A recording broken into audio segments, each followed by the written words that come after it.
পটলগুলো খেতেও সুন্দর লাগবে, ছোট পটল, তাই খোসা ছাড়াইনি, খোসা শুদ্ধই দিলাম।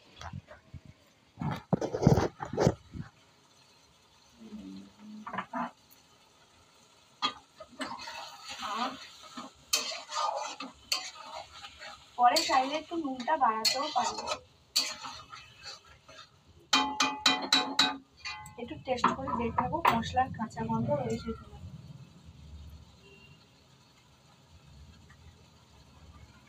খুব সুন্দর হয়েছে।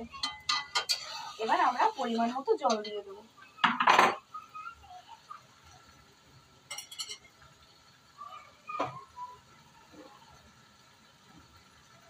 অল্প একটু গরম জল দিয়ে দেবো মশলার বাটির ওপরে।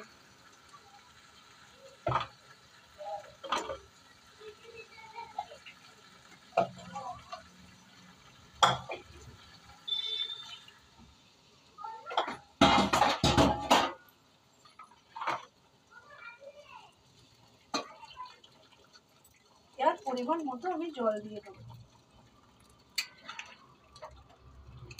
অনেকের রান্না, তাই একটু জলটা বেশি পরিমাণেই দেবো। গরম জল রান্নার বেশিক্ষণ লাগবে না।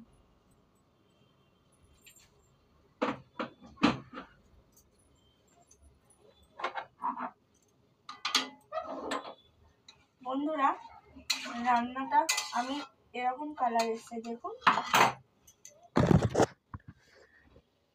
যারা কালার নিয়ে ভাবছেন লাল টকটকের ডিমের ঝোল হয়, আমি একটু সবুজ রঙের করলাম।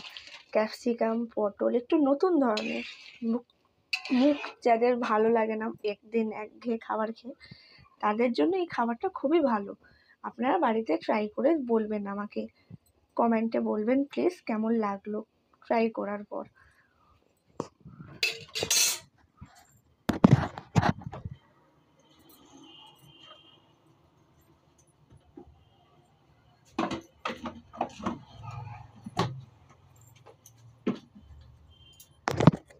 যতক্ষণ ঝোলটা ফুটছে ততক্ষণ একটা গান গাওয়া যাক।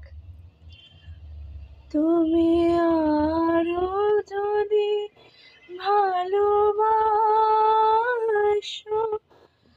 তুমি আরো ফিরে নাহিয়া যদি